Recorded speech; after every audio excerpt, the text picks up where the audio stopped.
Copa আমেরিকার ফাইনালে আর্জেন্টিনার প্রতিপক্ষ হচ্ছে কলম্বিয়া এবং বাংলাদেশ সময় সকাল ৬টা অর্থাৎ ১৫ জুলাই ম্যাচটি অনুষ্ঠিত হবে এবং কোপা আমেরিকার ফাইনাল ম্যাচটি হচ্ছে অ্যাঙ্গেল ডি মারিয়ার লাস্ট ইন্টারন্যাশনাল ম্যাচ এবং লিওনেল মেসিও নিশ্চিত করেছেন যে এটি হচ্ছে তার শেষ কোপা আমেরিকা এবং তিনি আর কখনো কোপা আমেরিকা খেলবেন না।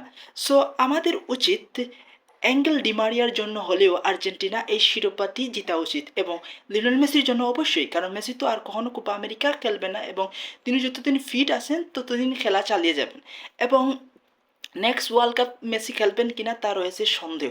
যদি মেসি ফিট থাকেন তাহলে তিনি অবশ্যই ফিফা ওয়ার্ল্ড ২০২৬ সাল তিনি খেলবেন। সো আমরা এখন কলম্বিয়ার দিকে যাই। কলম্বিয়া টিম আউটস্ট্যান্ডিং পারফরমেন্স করেছে, তারা ব্রাজিলকে সাথে ড্র করেছে, উরুগুকে হারিয়ে তারা ফাইনালে চলে এসেছে এবং আরেকটা তথ্য দেই যে কলম্বিয়া টিমটা ২৭ ম্যাচ ধরে আনবিটেড অর্থাৎ অপরাজিত একটা টিম, জাস্ট আউটস্ট্যান্ডিং খেলছে। সো তাদের মেইন ক্যাপ্টেন আউটস্ট্যান্ডিং পারফরমেন্স করছে, হামেস রদ্রিগেজ অলরেডি ৬টি অ্যাসিস্ট করেছে। সো হামেস রদ্রিগেজ এবারে কোপা আমেরিকার বেস্ট প্লেয়ার হবে, সেটা কোনো সন্দেহ নেই। সো আর্জেন্টিনা তো আমরা বিশ্ব চ্যাম্পিয়ন, সো বিশ্ব চ্যাম্পিয়নরা কীভাবে জিততে হচ্ছে আপনারা জানেন। সো আউটস্ট্যান্ডিং পারফরমেন্স করবে আর্জেন্টিনা এবং মেসিও ডিমান্ডের জন্য অবশ্যই এই কোপা আমেরিকা যেটা আর্জেন্টিনার জন্য খুবই জরুরি।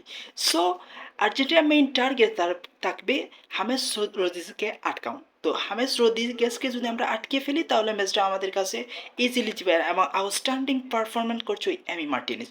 এমি মার্টিনেজের দুর্দান্ত সেভ আউটস্ট্যান্ডিং, যার কারণে আর্জেন্টিনা এখন কোপা আমেরিকার ফাইনালে। সো আর একটা তথ্য দেই যে কোপা আমেরিকার বুলডেন যে শু সেটা already Copa America Lautaro Martinez 4টি গোল করেছেন, যদিও তিনি নিয়মিত একাদশ সুযোগ পাচ্ছে না, জুলিয়ান আলভারেজ সুযোগ পাচ্ছেন বেশি। সো দেখা যায় শেষ পর্যন্ত কে পায় গোল্ডেন বুট এবং 100% নিশ্চিত হামেস রদ্রিগেজ এবারে কোপা আমেরিকার বেস্ট প্লেয়ার হবে। কিন্তু অন্যদিকে আমি আর একটা কথা বলছি, এমি মার্টিনেজও পেয়ে যেতে পারে বেস্ট, আপনার কী বলে গোল্ডেন গ্লাস তো পাবে এবং বেস্ট প্লেয়ার হওয়ার সম্ভাবনা রয়েছে ওই এমি মার্টিনেজ।